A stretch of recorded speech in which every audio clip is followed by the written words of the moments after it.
जय हिंद दोस्तों जो ये हमारे ये बायोलॉजी वाली सीरीज में करा रहा हूँ ना 2000 क्वेश्चन। भाई आप यकीन मान चलना, आप यही सारे क्वेश्चन नोट करते चलना। आप जब भी पेपर देने जाएंगे ना सेम टू सेम आपको यही क्वेश्चन देखने को मिलेंगे। और जो मैं ये क्वेश्चन करा रहा हूँ ना, ये सारे क्वेश्चन का प्रीवियस ईयर तो मैं क्वेश्चन यहाँ पे करा ही रहा हूँ, और उसके साथ साथ मैं वो जरूर क्वेश्चन करा रहा हूँ जो कि आपके पेपर में पूछे जा सकते हैं।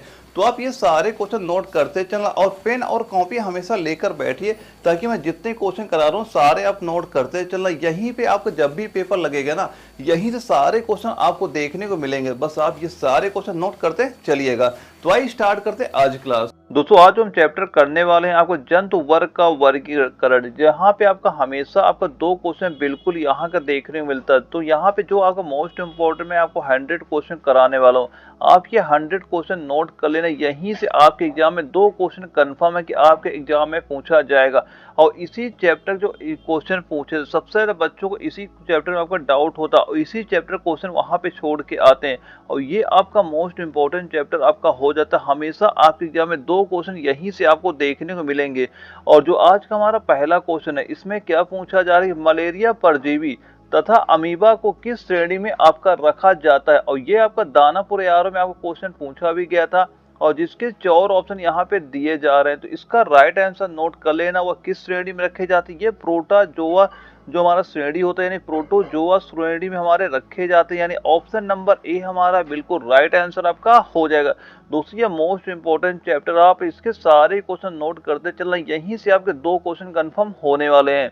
और इसके बाद हमारा अगला क्वेश्चन आता है 2 नंबर। इसमें क्या पूछा जा रहा है, निम्न में से किसकी आकृति निश्चित नहीं होती है, और जिसके 4 ऑप्शन यहाँ पे दिए जा रहे हैं। दोस्तों मैं बार बार कह रहा हूँ, ये आपका जंतु वर्ग का जो वर्गीकरण, ये मोस्ट इंपोर्टेंट आपका चैप्टर, यहीं से आपके दो क्वेश्चन बिल्कुल एग्जाम में आने वाले हैं। तो आप इसके सारे क्वेश्चन जरूर ध्यान से नोट करते रहिएगा। और जिसके 4 ऑप्शन यहाँ पे दिए जा रहे हैं, तो इसका राइट आंसर नोट कर लेना, वह क्या हो जाएगा, अमीबा। यानी जो ऑप्शन नंबर डी हमारा अमीबा दिया जा रहा है, ये बिल्कुल राइट आंसर हमारा हो जाएगा। और इसके बाद अगले क्वेश्चन में पूछा जा रहा है, चप्पल की आकृति का जंतु कौन है, यानी चप्पल की आकृति का जंतु कौन सा आपका होता है। और जिसके 4 ऑप्शन यहाँ पे दिए जा रहे हैं, तो चप्पल की आकृति का जंतु कौन सा हो जाएगा, वह होता है पैरामीशियम। कौन होता है, पैरामीशियम होता है, यानी ऑप्शन नंबर जो बी हमारा, ये बिल्कुल राइट आंसर आपका हो जाएगा। दोस्तों यहाँ पे मैं जितने मोस्ट इंपोर्टेंट क्वेश्चन करा रहा हूँ ना बायोलॉजी के, आप ये सारे क्वेश्चन नोट करते चलो। मैं जो आपको 2000 यहाँ पे क्वेश्चन करा रहा हूँ, यहीं से आपके सारे क्वेश्चन आपको देखने को मिल जाएंगे। और ऐसे जो आपको केमिस्ट्री वाले मैं क्वेश्चन करा रहा हूँ, वो भी सारे नोट करते चलना। और यहाँ से मैं जो आपको फिजिक्स वाले क्वेश्चन करा रहा हूँ, ये सारे क्वेश्चन जो मैं जितने करा रहा हूँ, अगर आप सारे नोट करते चलेंगे, तो ये मान चलना एक भी क्वेश्चन आपको साइंस का यहाँ से बाहर नहीं जाने वाला है। और इसके बाद आपका जो जीके वाला क्वेश्चन, मैं आप यहाँ पे क्लासेस स्टार्ट कर दी, जीके की जो मैं 3000 क्वेश्चन करा रहा हूँ, आप वो केवल नोट कर लेना। सारे जीके क्वेश्चन आपको यहीं से देखने मिल जाएंगे। और इसके बाद जो मैथ के मोस्ट इंपोर्टेंट, मैं वही क्वेश्चन कराऊंगा जो आपके पेपर में पूछे जाते हैं। क्योंकि जो मैथ के क्वेश्चन आते हैं बिल्कुल नॉर्मल से आते हैं, इतने हार्ड क्वेश्चन आपके नहीं आते। मैं मैथ के भी मोस्ट इंपोर्टेंट क्वेश्चन आपको सॉल्व करा दूंगा। और इसके बाद हमारा अगला क्वेश्चन आता है 4 नंबर आता है। इसमें क्या पूछा जा रहा है कि अमीबा का प्रचलन अंग है, यानी अमीबा का प्रचलन अंग कौन सा है। और ये जयपुर एआरओ में क्वेश्चन पूछा भी गया था, और जिसके 4 ऑप्शन हमारे यहाँ पे दिए जा रहे हैं। तो अमीबा का प्रचलन अंग कौन सा हो जाएगा, राइट आंसर नोट कर लेना, कूटपाद। राइट आंसर क्या हो जाएगा, कूटपाद हो जाएगा, यानी ऑप्शन नंबर सी हमारा बिल्कुल राइट आंसर आपका हो जाएगा। दोस्तों ये मोस्ट इंपोर्टेंट आपका चैप्टर होता है, इसके सारे क्वेश्चन बिल्कुल आप नोट करना, दो क्वेश्चन आपके यहीं से कंफर्म होने वाले हैं। और अगले क्वेश्चन में पूछा जा रहा है कि हरा प्रोटोजोआ के नाम से जाना जाता है, यानी हरा प्रोटोजोआ के नाम से कौन जाना जाता है। और इसके 4 ऑप्शन हमारे यहाँ पे दिए जा रहे हैं, तो इसका भी राइट आंसर नोट कर लेना। राइट आंसर क्या हो जाएगा, युगलीना। क्या राइट आंसर हो जाएगा, युगलीना हो जाएगा, यानी ऑप्शन नंबर डी हमारा बिल्कुल राइट आंसर आपका हो जाएगा। अगले क्वेश्चन में पूछा जा रहा है, पौधा और जंतुओं के बीच की योजक कड़ी के रूप में जाना जाता है, यानी पौधा और जंतुओं के बीच की योजक कड़ी के रूप में कौन जाना जाता है। और जिसके 4 ऑप्शन यहाँ पे दिए जा रहे हैं, तो इसका भी राइट आंसर नोट कर लेना, क्या हो जाएगा, युगलीना। तो हमारा दिया जा रहा ऑप्शन नंबर बी हमारा बिल्कुल राइट आंसर आपका हो जाएगा। दोस्तों पेन और कॉपी लेकर बैठना, और इसके सारे क्वेश्चन आप नोट करते चलिएगा। और अगले क्वेश्चन में क्या पूछा जा रहा है, मनुष्य के शरीर में एंड अमीबा के लिए हिस्टोलिटिका कहाँ पाया जाता है। और जिसके 4 ऑप्शन हमारे यहाँ पे दिए जा रहे हैं। तो इसका भी राइट आंसर नोट कर लेना, वह क्या हो जाएगा, आंत। इसका राइट आंसर क्या हो जाएगा, आंत हो जाएगा, यानी ऑप्शन नंबर ए हमारा बिल्कुल राइट आंसर आपका हो जाएगा। दोस्तों ये सारे आपके मोस्ट इंपोर्टेंट, मैं वही क्वेश्चन करा रहा हूँ जो आपके एग्जाम में पूछे जा चुके हैं या जिनके ज्यादा आने के चांस है। बस आप ये सारे क्वेश्चन नोट करते चलना, एग्जाम तक मैं इतने क्वेश्चन करा दूंगा, यानी कोई भी क्वेश्चन आपका बाहर नहीं जाएगा आपके पेपर से। और 8 नंबर में क्या पूछा जा रही है, पेचिश के लिए उत्तरदायी जो प्रोटोजोआ कौन सा होता है, यानी पेचिश के लिए उत्तरदायी प्रोटोजोआ आपका कौन सा होता है, और जिसके 4 ऑप्शन यहाँ पे दिए जा रहे हैं। तो इसका भी राइट आंसर क्या हो जाएगा, वह हो जाएगा एंट अमीबा। राइट आंसर क्या हो जाएगा, एंट अमीबा हो जाएगा, यानी ऑप्शन नंबर बी हमारा बिल्कुल राइट आंसर आपका हो जाएगा। और अगले क्वेश्चन में पूछा गया है कि मलेरिया बुखार पैदा करने वाला प्रोटोजोआ कौन सा है। मलेरिया बुखार पैदा करने वाला प्रोटोजोआ आपका कौन सा है, और जिसके 4 ऑप्शन यहाँ पे दिए जा रहे हैं। तो मलेरिया बुखार पैदा करने वाला प्रोटोजोआ का नाम क्या हो जाएगा, वह होता है प्लाज्मोडियम। क्या होता है, प्लाज्मोडियम होता है, यानी ऑप्शन नंबर सी हमारा बिल्कुल राइट आंसर आपका हो जाएगा। अगले क्वेश्चन में पूछा जा रहा है काला आजार उत्पन्न करने वाला प्रोटोजोआ कौन सा है, यानी काला आजार उत्पन्न करने वाला प्रोटोजोआ आपका कौन सा है। तो कौन सा प्रोटोजोआ हो जाएगा, वह हो जाएगा लिस्मैनिया। कौन सा प्रोटोजोआ हो जाएगा, लिस्मैनिया प्रोटोजोआ हो जाएगा, यानी ऑप्शन नंबर डी हमारा बिल्कुल राइट आंसर आपका हो जाएगा।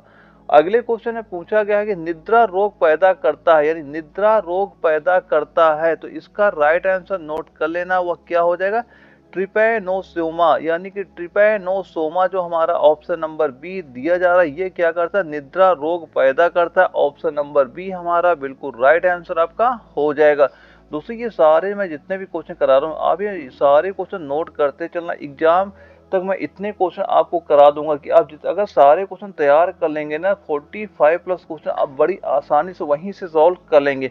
बस मैं जो क्वेश्चन करा रहा हूँ सारे आप नोट करते चलिएगा। और इसके बाद हमारा अगला क्वेश्चन आता है, इसमें पूछा जा रहा है मनुष्य की आंत में रहने वाला एक कोशिकी अरोगजनक परजीवी प्रोटोजोआ कौन सा आपका है। और ये जयपुर एआर में आपको क्वेश्चन पूछा भी गया था, और जिसके 4 ऑप्शन हमारे यहाँ पे दिए जा रहे हैं। तो राइट आंसर इसका क्या हो जाएगा, वह हो जाएगा ई कोलाई, जो हमारा ऑप्शन नंबर ए दिया जा रहा है, ये बिल्कुल राइट आंसर हमारा ऑप्शन ए हो जाएगा। और अगले क्वेश्चन में पूछा गया कि अमीबा में कूटपाद महत्वपूर्ण होते हैं। अमीबा में कूटपाद महत्वपूर्ण आपके होते हैं, और जिसके 4 ऑप्शन यहाँ पे दिए जा रहे हैं। तो राइट आंसर क्या हो जाएगा, राइट आंसर नोट कर लेना इसका, भोजन ग्रहण करने तथा प्रचलन के लिए। कि क्यों महत्वपूर्ण होते हैं, ये होते हैं भोजन ग्रहण करने तथा प्रचलन के लिए महत्वपूर्ण होते हैं। ऑप्शन नंबर सी हमारा बिल्कुल राइट आंसर आपका हो जाएगा। दोस्तों आपके 2 क्वेश्चन जो मैं ये चैप्टर करा रहा हूँ, जंतु वर्ग का वर्गीकरण, यहीं से 2 क्वेश्चन आपके कंफर्म होने वाले हैं। बस ये 100% क्वेश्चन आप बिल्कुल नोट कर लीजिएगा। और अगले क्वेश्चन हमसे क्या पूछा जा रहा है, मच्छर में मलेरिया परजीवी का जीवन चक्र किसने खोजा। मच्छर में मलेरिया परजीवी का जीवन चक्र किसने खोजा, और ये आपका लखनऊ जेईई में क्वेश्चन आपका पूछा भी गया था, और जिसके 4 ऑप्शन यहाँ पे हमारे दिए जा रहे हैं।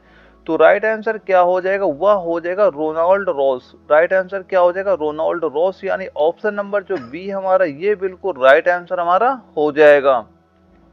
अगले क्वेश्चन में पूछा जा रहा है जापान में उपहार स्वरूप भेंट किया जाता है। जापान में उपहार स्वरूप भेंट क्या किया जाता है, और जिसके 4 ऑप्शन यहाँ पे दिए जा रहे हैं। तो क्या उपहार स्वरूप भेंट किया जाता है, वह है कि यूप्ले कटेला, यानी जो हमारा यूप्ले कटेला दिया जा रहा है, ये उपहार स्वरूप भेंट दिया जाता है। ऑप्शन सी हमारा बिल्कुल राइट आंसर आपका हो जाएगा। अगले क्वेश्चन में पूछा जा रहा है वीनस के फूलों में डलिया के नाम से जाना जाता है। वीनस के फूलों को डलिया के नाम से जाना जाता है, और ये पुणे जेईई में एआरओ में क्वेश्चन आपका पूछा भी गया था, और जिसके 4 ऑप्शन यहाँ पे दिए जा रहे हैं। तो इसका राइट आंसर नोट कर लेना, वह क्या हो जाएगा, यूप्ले कटेला, यानी हमारा यूप्ले कटेला दिया जा रहा। ऑप्शन नंबर डी हमारा बिल्कुल राइट आंसर आपका हो जाएगा। दोस्तों यह चैप्टर आपको थोड़ा बोरिंग लग सकता है, लेकिन मैं जितने क्वेश्चन 100 क्वेश्चन आपको करा रहा हूँ, ये क्वेश्चन नोट करते चलना। इन्हीं 100 क्वेश्चन में आपके 2 क्वेश्चन बिल्कुल कंफर्म हो जाएंगे, यानी जो जंतु और वर्ग का वर्गीकरण है, इसके जितने भी क्वेश्चन आपके बन सकते हैं आपके पेपर में, वो सारे मैं क्वेश्चन यहाँ पे इंक्लूड कर रखा हूँ। आप ये सारे क्वेश्चन बिल्कुल नोट करते चलिएगा। और अगले क्वेश्चन में पूछा जा रहा है स्पंजों के शरीर पर पाए जाने वाले छोटे छिद्र क्या कहलाते हैं, यानी जो छोटे छोटे छिद्र होते हैं, तो जो छोटे छोटे छिद्र होते हैं वो क्या कहलाते हैं, वो कहलाते हैं आस्टिया।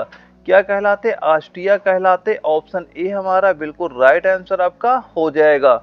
और ऐसा ही एक क्वेश्चन और आता है आपके एग्जाम में कि स्पंज के सिरे पर स्थित बड़ा छिद्र क्या कहलाता है। अगर आपसे बड़ा छिद्र पूछ लेता है तो बड़ा छिद्र क्या होता है, जो बड़ा छिद्र होता है उसे अस्कुलम बोलते हैं। क्या बोलते हैं, अस्कुलम बोला जाता है। यानी ऑप्शन नंबर बी हमारा बिल्कुल राइट आंसर आपका हो जाएगा। दोस्तों ये सारे क्वेश्चन नोट करते चला, यहीं से आपके 2 क्वेश्चन यहीं से कंफर्म होने वाले हैं जंतु वर्ग के वर्गीकरण से। बस मैं जितने क्वेश्चन करा रहा हूँ यही सारे क्वेश्चन आप तैयार करते रहिएगा। और अगले क्वेश्चन में क्या पूछा जा रहा है कि सिलेंट्रेटा संघ के एनी किस नाम से जाना जाता है। और इसके 4 ऑप्शन यहाँ पे दिए जा रहे हैं। तो इसका किस नाम से जाना जाता है, यह जाना जाता है निडेरिया। किस नाम से जाना जाता है, यह आपका निडेरिया नाम से जाना जाता है। यानी ऑप्शन नंबर सी हमारा बिल्कुल राइट आंसर आपका हो जाएगा। और इसके बाद हमारा अगला क्वेश्चन आता है, इसमें क्या पूछा जा रहा है, निम्न में से किनमें रक्त नहीं होता है किंतु शोषण करते हैं। निम्न में से किसमें रक्त नहीं होता है किंतु वो शोषण करते हैं। और जिसके 4 ऑप्शन यहाँ पे हमारे दिए जा रहे हैं। तो इसका राइट आंसर नोट कर लेना, वह क्या हो जाएगा, हाइड्रा। यानी ऑप्शन नंबर सी हमारा हाइड्रा दिया जा रहा है, ये बिल्कुल राइट आंसर हमारा हो जाएगा ऑप्शन नंबर सी। और अगला क्वेश्चन आता है हमारा 21 नंबर आता है। इसमें पूछ रहा है कि कोरल रीफ का निर्माण किसके द्वारा होता है। तो जो कोरल रीफ है इसका निर्माण किसके द्वारा होता है, वह निर्माण होता है सिलेंट्रेटा के द्वारा। किसके द्वारा होता है, इसका निर्माण होता है सिलेंट्रेटा के द्वारा। यानी ऑप्शन नंबर बी हमारा बिल्कुल राइट आंसर आपका हो जाएगा। दोस्तों एग्जाम तो मैं जितने क्वेश्चन करा रहा हूँ सारे आप तैयार करते चलना, यकीन मान चलना मैं आपको मोस्ट इंपोर्टेंट वही क्वेश्चन करा रहा हूँ जो आपके पेपर में पूछे जा रहे हैं। अगर आप सारे क्वेश्चन नोट करते चल रहे हैं तो 45 प्लस क्वेश्चन आपको यहीं से देखने को मिलेंगे। बस मैं एग्जाम तक जो जो क्वेश्चन आपको तैयार करा हूँ सारे आप नोट करते चलिएगा। और अगले क्वेश्चन में क्या पूछा जा रहा है कि हाइड्रा का प्रचलन अंग क्या है। यानी हाइड्रा का जो प्रचलन अंग आपका क्या हो जाता है। तो हाइड्रा का प्रचलन जो अंग होता है वह होता है टेंटेकल्स होता है। क्या होता है, टेंटेकल्स होता है। ऑप्शन नंबर सी हमारा बिल्कुल राइट आंसर आपका हो जाएगा। और अगले क्वेश्चन में क्या पूछा जा रहा है कि प्रवाल क्या है। ये जो प्रवाल होता है ये प्रवाल आपका क्या है। और ये आपका लखनऊ एआरओ में क्वेश्चन पूछा भी गया था। और जिसके 4 ऑप्शन हमारे यहाँ पे दिए जा रहे हैं। तो प्रवाल क्या होता है, जो प्रवाल होता है यह क्या होता है, इसका राइट आंसर नोट कर लेना क्या हो जाएगा। जो हमारा प्रवाल दिया जा रहा है यह एक समुद्री जीव होता है। यह क्या होता है, एक समुद्री आपका जीव प्रवाल होता है। यानी ऑप्शन नंबर बी हमारा बिल्कुल राइट आंसर आपका हो जाएगा। अगले क्वेश्चन पूछा गया है 24 नंबर में कि जेलीफिश के नाम से जाना जाता है। यानी जेलीफिश के नाम से क्या जाना जाता है। और जिसके 4 ऑप्शन यहाँ पे दिए जा रहे हैं। तो राइट आंसर नोट कर लेना, राइट आंसर क्या हो जाएगा, आरिलिया। जो हमारा आरिलिया दिया जा रहा है ये आपका जेलीफिश के नाम से जाना जाता है। यानी ऑप्शन नंबर सी हमारा बिल्कुल राइट आंसर आपका हो जाएगा। और अगला क्वेश्चन आता है, इसमें पूछा जा रहा है समुद्री एनीमोन के नाम से क्या जाना जाता है। यानी समुद्री एनीमोन के नाम से क्या जाना जाता है। और इसके 4 ऑप्शन दिए जा रहे हैं। तो इसका भी राइट आंसर नोट कर लेना, वह क्या हो जाएगा, जो हमारा दिया जा रहा है ऑप्शन नंबर डी यानी मैट्रीडियम। यानी मैट्रीडियम जो हमारा दिया जा रहा है ऑप्शन नंबर डी हमारा बिल्कुल राइट आंसर आपका हो जाएगा। दोस्तों ये सारे आपके मोस्ट इंपॉर्टेंट क्वेश्चन, मैं जितने भी क्वेश्चन करा रहा हूँ वही क्वेश्चन कराता हूँ जो आपके पेपर में पूछे जाते हैं और जिनके ज्यादा चांस है पेपर में आने के। आप ये सारे क्वेश्चन बिल्कुल नोट करते चलिएगा। और दोस्तों एक बात और, दोस्तों अगर आपको यह वीडियो जरा भी इन्फॉर्मेटिव लग रही हो तो वीडियो को लाइक कर देना। और चैनल में अगर आप नए हो तो चैनल सब्सक्राइब कर लीजिएगा, ताकि अगर इस भर्ती का कुछ भी अगर आपका अपडेट होता है उसका नोटिफिकेशन आप तक पहुंचता रहे। और दोस्तों मैं आगे भी आपके पास ऐसे क्वेश्चन मोस्ट इंपोर्टेंट लाऊंगा। अगर आप पेपर में बैठेंगे सेम टू सेम ऐसे ही क्वेश्चन आपको वहां पे देखने को मिलते रहेंगे। तो वीडियो को लाइक करना दोस्तों बिल्कुल ना भूलिएगा। और इसमें हमसे क्या पूछा जा रहा है कि वार के नाम से कौन सा जाना जाता है।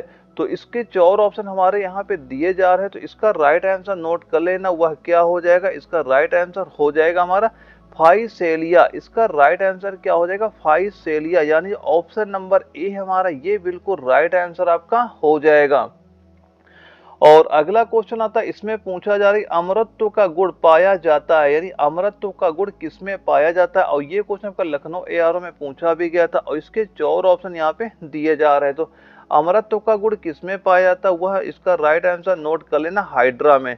अमरत्व का गुण किसमें पाया जाता है, हाइड्रा में पाया जाता है, यानी ऑप्शन नंबर जो बी हमारा ये बिल्कुल राइट आंसर आपका हो जाएगा। दूसरी ये सारे आपके मोस्ट इंपॉर्टेंट मैं वही क्वेश्चन करा रहा हूँ जो आपके पेपर में पूछे जाते हैं, तो आप पेन और कॉपी लेकर जरूर बैठा करिए जब मैं ये क्वेश्चन आपको कराता हूँ, और आप ये सारे क्वेश्चन नोट करते चलिएगा।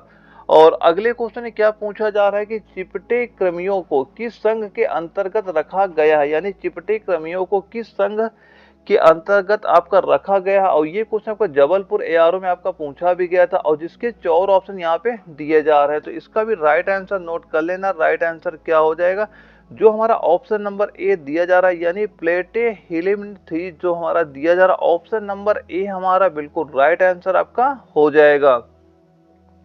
और अगले क्वेश्चन में क्या पूछा जा रहा है, फीता कृमि किस संघ का एक महत्वपूर्ण प्राणी है, यानी फीता कृमि किस संघ का एक महत्वपूर्ण आपका प्राणी है, और जिसके 4 ऑप्शन यहाँ पे दिए जा रहे हैं, तो इसका भी राइट आंसर नोट कर लेना, वह कितना हो जाएगा, जो हमारा ऑप्शन नंबर डी दिया जा रहा है, यानी प्लेटी हेलमिनथीज जो दिया जा रहा है, ऑप्शन नंबर डी हमारा बिल्कुल राइट आंसर आपका हो जाएगा। दोस्तों यही जंतु वर्ग का वर्गीकरण ऐसा चैप्टर होता है जिसका बच्चों सबसे ज्यादा कंफ्यूजन आप वहां पे करते हैं एग्जाम में बैठने में, और यही के जो क्वेश्चन होते हैं वही वहां पे छोड़ के चले जाते हैं। और दोस्तों यही चैप्टर जो आपका मोस्ट इंपॉर्टेंट भी हो जाता है, क्योंकि ज्यादातर क्वेश्चन अब जो पेपर हो रहे हैं आर्मी की बिल्कुल नॉर्मल आते हैं। ऐसे नहीं कि 50 क्वेश्चन में कट ऑफ हमेशा ऐसे नहीं चाह रही 42-43 क्वेश्चन पहुंच रही है।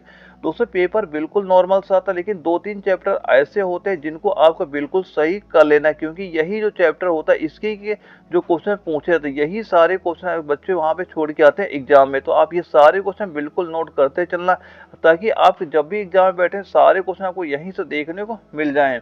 और अगला क्वेश्चन हमारा आता है 30 नंबर आता है, इसमें क्या पूछा जा रहा है, निम्न में से कौन मानव मात्र के लिए उपयोगी नहीं है, निम्न में से कौन सा मानव मात्र के लिए उपयोगी नहीं है, और जिसके 4 ऑप्शन यहाँ पे दिए जा रहे हैं, तो इसका भी राइट आंसर क्या हो जाएगा, वह हो जाएगा, क्योंकि जो मधुमक्खी है ये उपयोगी होता है, केचुआ भी उपयोगी होता है, रेशम कीट भी उपयोगी होती है, लेकिन जो फीता कृमि है ये आपका उपयोगी बिल्कुल नहीं होती। ऑप्शन नंबर सी हमारा बिल्कुल राइट आंसर आपका हो जाएगा।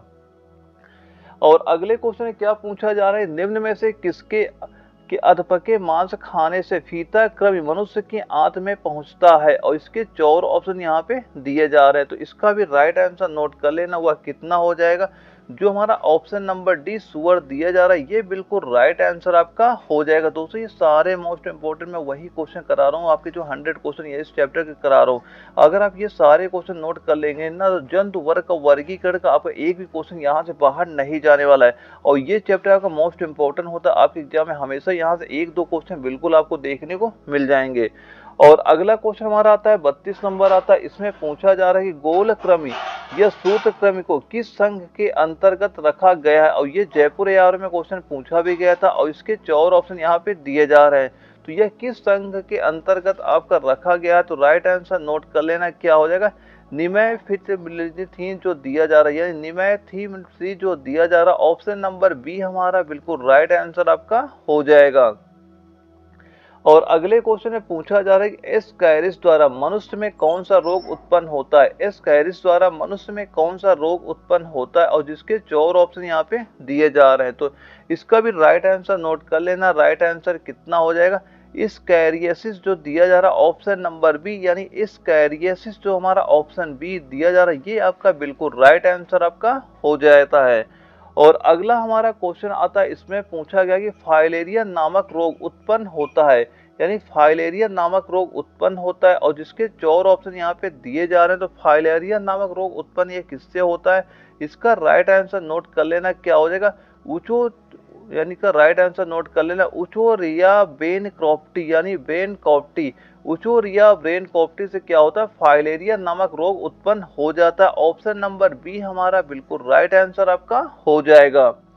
और अगले क्वेश्चन में पूछा जा रहा है कि एस्कैरिस पाया जाता है, यानी एस्कैरिस पाया जाता है, और जिसके 4 ऑप्शन यहाँ पे दिए जा रहे हैं, तो एस्कैरिस किसमें पाया जाता है, इसका भी राइट आंसर नोट कर लेना, वह कितना हो जाएगा, मनुष्य की आंत में। यह कहाँ पाया जाता है, मनुष्य की आंत में पाया जाता है, एस्कैरिस पाया जाता है, यानी ऑप्शन ए हमारा बिल्कुल राइट आंसर आपका हो जाएगा।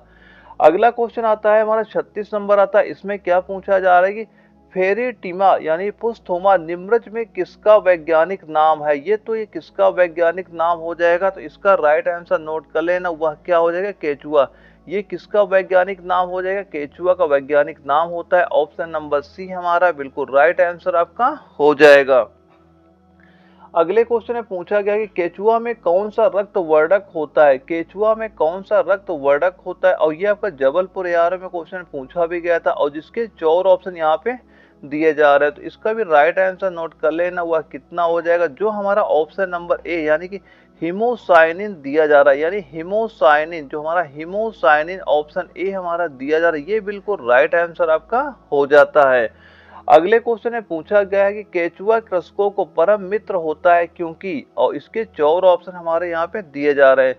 तो यह किस कारण से परम मित्र होता है? यह होता है यानी जमीन की छिद्रयुक्त बनाकर मृदा में ऑक्सीजन की मात्रा को क्या करता है? बढ़ाता है। इस वजह से हम क्या बोलते हैं, जो केचुआ होता है यह कृषकों का क्या हो जाता है? परम मित्र हो जाता है। यानी ऑप्शन नंबर बी हमारा बिल्कुल राइट आंसर आपका हो जाएगा। दोस्तों यहाँ पे मैं जितने भी क्वेश्चन करा रहा हूँ आपके सारे मोस्ट इंपोर्टेंट मैं वही क्वेश्चन करा रहा हूँ जो आपके पेपर में पूछे जाएंगे। दोस्तों एग्जाम तक मैं जितने क्वेश्चन आपको करा दूंगा ताकि आपको एक भी क्वेश्चन बाहर ना जाए, तो आप ये सारे क्वेश्चन बिल्कुल नोट करते चलिएगा।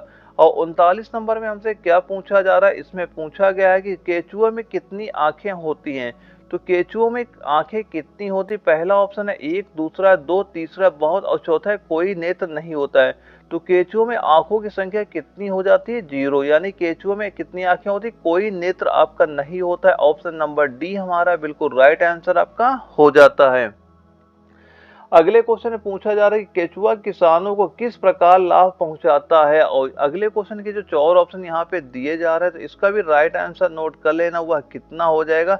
इसका राइट आंसर नोट कर लेना कि हानिकारक कीटों को नष्ट करके, दूसरा दिया जा रहा है हानिकारक जीवाणुओं को नष्ट करके, और तीसरा ए व बी दोनों, और चौथा क्या है? भूमि को पोला करके। हाँ, अभी इसका क्वेश्चन हमने सॉल्व भी किया था कि ये क्या कहता है? भूमि छिद्र बना देता है। तो ऑप्शन नंबर डी इसका हमारा बिल्कुल राइट आंसर आपका हो जाएगा। और इसके बाद हमारा अगला क्वेश्चन आता है 41 नंबर आता है। इसमें क्या पूछा जा रहा है? कीटों में कितनी टांगे होती हैं? तो कीटों में कितनी टांगे होती हैं? तो कीटों में टांगों की संख्या कितनी हो जाएगी? 3 हो जाएगी। यानी ऑप्शन नंबर जो सी हमारा दिया जा रहा है ये बिल्कुल राइट आंसर आपका हो जाएगा। दोस्तों अब ये सारे क्वेश्चन नोट करते चलना। जंतु वर्ग का वर्गीकरण, जो जितने क्वेश्चन 2 क्वेश्चन आपके पूछे जाते हैं, बस आप ये जो 100 में क्वेश्चन करा रहा हूँ यही नोट कर लेना, यहीं से आपके क्वेश्चन बिल्कुल आपको देखने को मिल जाएंगे।